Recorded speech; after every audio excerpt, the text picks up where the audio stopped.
presented at the Chat Funnels Demand Gen Summit, I shared that 2/3 of ABM programs fail to drive significant business improvement. That means about 66% of ABM programs underperform, and this is based on studies from ITSMA and TechTarget. While there are many reasons for the failure, the biggest reason is that go-to-market teams are challenged to drive engagement throughout the organization. To me, ABM is a business strategy on how we will get accounts to revenue and existing accounts to greater revenue growth. Account-based engagement is about how you can make prospects feel with each interaction, each touch point along the journey. It's about how you create team-to-team connection and multi-thread to ensure closed deals, adoption, retention, and expansion. It's about building meaningful, intentional relationships and making a connection with the human buyers at the accounts that you want to win and grow. Today, I'll share with you why go-to-market teams are unable to get the account-based engagement they need to experience greater success with ABM. One of the biggest reasons why go-to-market teams are unable to drive account-based engagement is they're misplacing their focus. I did a poll on LinkedIn not too long ago, and about 60% of the participants mentioned that their primary metric is pipeline KPIs and marketing sourced revenue. So they are focused at the top of the funnel and in getting credit for leads that are creating even if marketing is only impacting the beginning of the journey. Cassidy Shield, SVP of Marketing at Sales at Narrative Science, who's going to be on my upcoming Stop the Sales Drop podcast, says that we need to focus our energy on sales velocity and its components, including number of ops, average deal size, win rate, and cycle time. When you focus on the fundamentals of revenue, you focus on the engagement you need to have with these accounts to move the needle. But this is not happening. For example, I was speaking to a fintech firm that was serving mid to market banks as well as national institutions like Wells Fargo. They had just gained growth funding and they wanted to expand their sales force with that money. But here's the thing. Right now, they have a 5% conversion from stage 1 to close. And while they're losing lots of opportunities throughout the buyer's journey, they are losing more than half of the deals that even get to stage 3. Yet they wanted to add new sales team members, and their ABM is focused at the top of the funnel because they were using Terminus to bring in accounts when 95% of them are not moving forward to revenue. Go-to-market teams are not working together to create the necessary prospect experiences that's needed to move accounts forward. A channel sales and marketing tech firm, CMO, that is using 6 Sense, Terminus, Outreach, ZoomInfo, and that's how she defines her ABM program. They were running demand gen campaigns with in-market accounts, and while they were getting some traction, they were challenged to win multi-year deals that were worth more than $70,000 per year. Accounts needing that deal size were consistently making the choice to move forward with their safe bet competitor, who was Salesforce. Obviously, the ABM program was not teaching for differentiation and showing the impacts that competitor-specific gaps would have on their channel sales organization. They're not thinking about the account engagement that's needed to drive significant revenue growth. The second reason we cannot get account-based engagement is that ABM's definition and direction have become diluted. ABM has always been about focusing on the accounts that can provide maximum lifetime value, getting new key accounts to revenue and existing accounts to greater revenue. But the term ABM has been synonymous with technology that enables it. 6 Sense, demand-based, Terminus, the list goes on, which is wrongly seen as a silver bullet. Companies are treating ABM as marketing as usual with shiny new tools. They are not focused on how ABM should be a business strategy that can fix business problems beyond the pipeline. They're not focused on the interactions they should be having with key accounts and the experiences that they should be delivering. It's become about the technology and tactics. I just told you a little bit about the channel sales organization that was challenged to compete with Salesforce for larger deals. I was having a conversation with their CMO. The CEO wanted his CMO to talk to us about what I had shared with him and why I believe their ABM program was missing 60% of the market that was stuck in status quo. When I asked her about approach to ABM, she started right off the bat by mentioning that the team is using Outreach, Zant, 6 Sense, Marketo, ZoomInfo. She talked about how they were a case study for 6 Sense as they were using the platform correctly. Using 6 Sense's platform correctly is different from executing ABM effectively. Using the 6 Sense platform correctly doesn't mean that you're having the right engagement with key accounts. What I heard in our conversation is similar to why 2/3 of ABM organizations do not see significant business improvement using ABM. It comes down to the fact that CMO defined ABM by the technology that they were using versus creating a strategy to fix the business's revenue challenges and use technology to support that strategy. There was no ABM strategy that was focused on improving win rates with enterprises, increasing deal sizes, and accelerating sales cycle time, which was too long for leadership's liking. ABM is not about the technology you use. It's just one piece of the puzzle. ABM is not about campaigns. While you may start off strategic, when you focus on tech and campaigns, it automatically becomes tactical. And then we wonder why we're challenged to get the account-based engagement we need to drive revenue. Again, ABM is a business strategy about getting more tier one accounts to revenue and existing accounts to greater revenue. It's about improving the interaction that GTM teams are having with prospects and customers, and about improving the experience that you're delivering. It's about having a strategy for those that are stuck in status quo. It's about having a strategy for those tier one accounts that disengage with sales and marketing because they do not see themselves in the story that's being told. ABM is about having a strategy for those accounts that get stuck in the buying journey because they're not able to come to a buying consensus, or the team continues to want to fall back on comfortable choice, which in the CMO's case that we were just talking about was Salesforce. It's about putting together the right interactions and experiences for the situations so you can get account-based engagement. You cannot improve interactions you're having and the experiences you're delivering if the focus is on the one-to-many and one-to-few using technology. I just talked about how only 1/3 of organizations see significant impact from ABM. Well, only 1/3 of ABM programs have a balance between one-to-one, one-to-few, and one-to-many interactions. Most of the strategy for interacting with different types of accounts, most don't have a strategy for interacting with different type of accounts. We're treating everyone the same and then wondering why we're not getting results. The problem with starting with campaigns is that it's focused on pain points. It's focused on persona assumptions. It's focused on intent data versus why was their intent. Buyers do not see themselves inside the story that's being told, and the CMO's campaigns didn't show how their solution would fit into the channel sales organization's business vision and impact the team can have. This requires greater relevance with tier one enterprises that you cannot get from any technology. Because teams are focused on technology and tactics, the GTM teams are not relevant across all channels with target accounts, which is the third reason we're not able to create account-based engagement.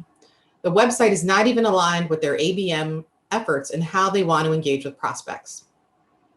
When VanillaSoft was shifting from inbound to outbound, the first thing I told Daryl Prale is that the website right now is designed for inbound, for those looking for the solution that VanillaSoft provides. It's very feature and benefit centric. But when going outbound, you need to sell change first.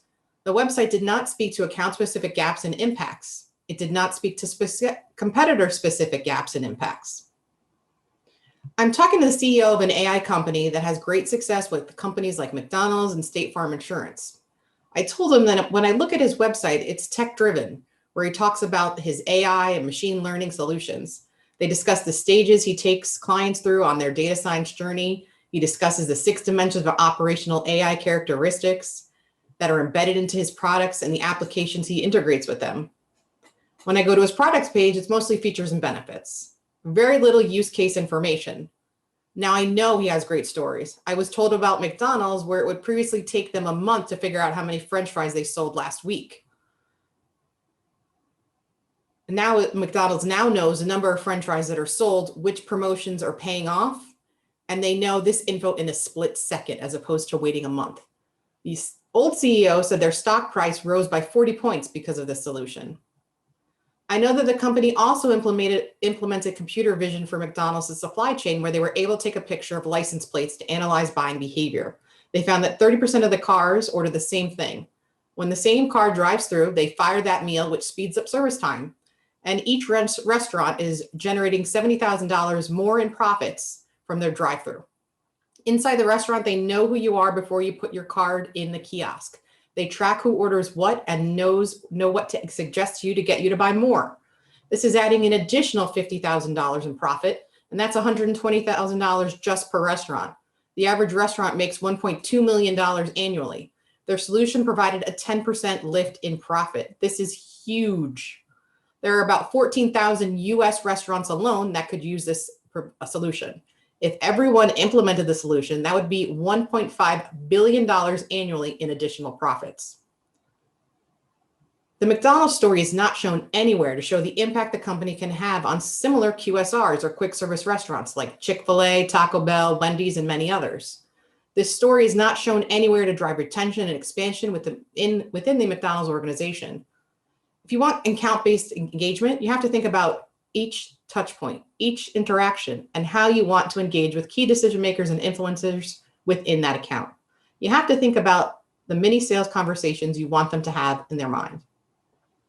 This also includes social. I find that about 95% of sales and GTM teams are irrelevant on LinkedIn. They do not speak to target accounts. There is no teaching for differentiation. There's no reframing prospects' thoughts and ideas.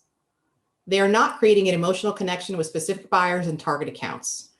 When profiles lack personal relevance, so do the social, email, and live communications. For example, here are template messages from a sales training firm that they're using and suggesting that their followers use. Example 1, hello, and then you fill in the first name, or hi, hey, fill in the first name. Thanks for viewing my LinkedIn profile. After viewing yours, I would be honored to have you in my network to learn from and network with you. We also share some common connections. If open, here is a connection request. I look forward to talking to you, Mario. Example 2, hey, first name. LinkedIn suggests I might know you given our shared connections, and we are in the LinkedIn group called Sales Director. After viewing your profile and being a former VP of sales, I'd love to have you as part of my network and learn and network from you. If you're open, here's a request, Mario. When I discussed their approach with the firm, they mentioned they were getting about 74% connection conversions. But that means very little if all you're doing is building a network that collects dust. There's no personal relevance. There's no real reason to connect, no insights, no reasons to engage further. As James Harris mentioned within one of our events, if you do not build trust or deliver value, you will be ignored. If you provide value but do not build trust, prospects will go to your competition for validation. If you have trust but do not provide value, then you'll just get social connection and that's it. You need to deliver relevant value upfront and build trust if you want to get engagement on and off social. You need to deliver and build trust and value at each touch point, starting with the very first interaction that you have with key decision makers and influencers. If you want account-based engagement, you need to multi-thread. You cannot rely on one champion. I've heard sales teams talk about how a decision maker like the CEO loves their solution and how it's most likely they're going to win, and guess what? They lose the deal. Why? Because they didn't drive engagement across the account. Remember, ABM is about getting accounts to revenue, not getting them into the pipeline, which means you need to drive engagement along the buying journey. You need to make the right connections and deliver the right insights along the journey. You need to have videos and content that aligns the team around their gaps and impacts. You need to have video and other content that influences internal buying conversations that sales is not part of. You need to create engagement that gives decision makers the confidence to make the right decision. Studies by Topo, who's now owned by Gartner, shows that buyers' confidence is at an all-time low. In today's digital environment, which sales and marketing is pushing out more messaging and content, Topo found that additional customer research and learning does not lead to greater clarity, but rather deeper uncertainty. More often than not, today's customers are left with no clear means for evaluating trade-offs or moving forward with sufficient certainty to justify an expensive, potentially disruptive purchase. In fact, Gartner's research shows that 89% of customers report encountering high-quality information during the purchasing process. However, when customers struggle to make sense of all the low and high-quality information that's pushed out, they are significantly more likely to settle for a course of action that is smaller or less disruptive than originally planned. Customers today value suppliers that provide them with the right information through the right channels to make the purchase process easier. By combining empathy with deep industry and customer knowledge, suppliers can develop and deploy information that is specifically designed to help buyers buy.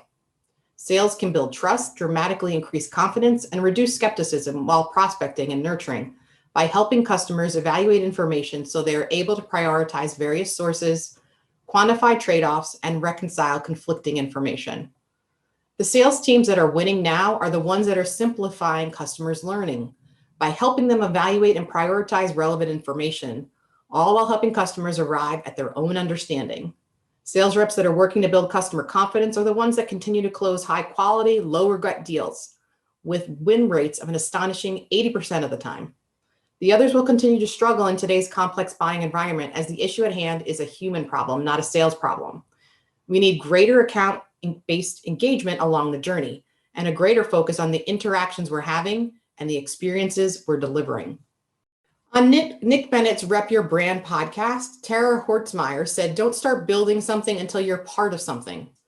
Dwight Grysom from I for Growth talks about the need to frame the story and conversation to their world versus asking them to come to yours. You want prospects to feel that they've gained meaningful value from every direct and indirect interaction with you and your team. While we have reversed no for our clients, in most cases, you have one chance to win, protect and expand accounts you want. One communication misfire and one wrong interaction will result in unresponsiveness and inaction.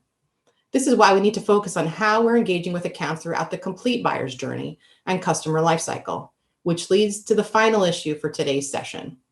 If teams are multi-threaded during the customer acquisition process, they often become single-threaded after the deal. Customer success teams are engaging with the operations, managers, and director levels. They have conversations about activities completed and benefits gained. They are not the conversations that VPs and C-suites really care about. Account-based engagement should not end when the contract is signed. We need to work to protect and expand key accounts. At the end of August, I'm doing a webinar with Revergy that's focused on ABM and the account-based engagement need to protect and expand key accounts. We'll have the landing page up soon, but if you register for my webinar with the Pedowitz group on why 2/3 of ABM programs fail, you'll also be able to access that Revergy webinar and future webinars that we have planned. The Pedowitz group and Personal ABM collectively delivered more than $1 trillion in actual revenue to clients using ABM. In our joint webinar, you'll learn about the ABM strategies that were used. You'll also learn how ABM's definition and direction became diluted, how to better leverage ABM tech like Terminus, Demand-Based, Madison Logic, 6 Sense, and others, why you can't retrofit ABM and the change management that must take place, how to change the experiences you're delivering and the interactions your go-to-market teams are having with prospects and customers, how ABM should be used to reconnect with disengaged Tier 1 accounts, accelerate stuck accounts to revenue, and protect at-risk accounts. This webinar is on August 11th, the same day as this summit. You can still register for it and attend, or if you're watching this presentation on demand, you can get the recording by going to personalabm.com/y-abm programs-fail. I want to thank you for watching my account-based engagement presentation. I hope that you have start to rethink your account-based strategies and how your teams interact with prospects and customers. I encourage you to connect with me on LinkedIn. I'm Kristina Jaramillo. Kristina, Kristina, Jaramillo, Jaramillo, and my company name is Personal ABM. You can email me at Kristina, Kristina, at personalabm.com, and I'll share with you my recent article on how go-to-market teams are winning and expanding key accounts using ABM. And don't forget, please sign up for our upcoming ABM webinar at personalabm.com/y-abm-programs-fail-webinar. Thanks so much for your time.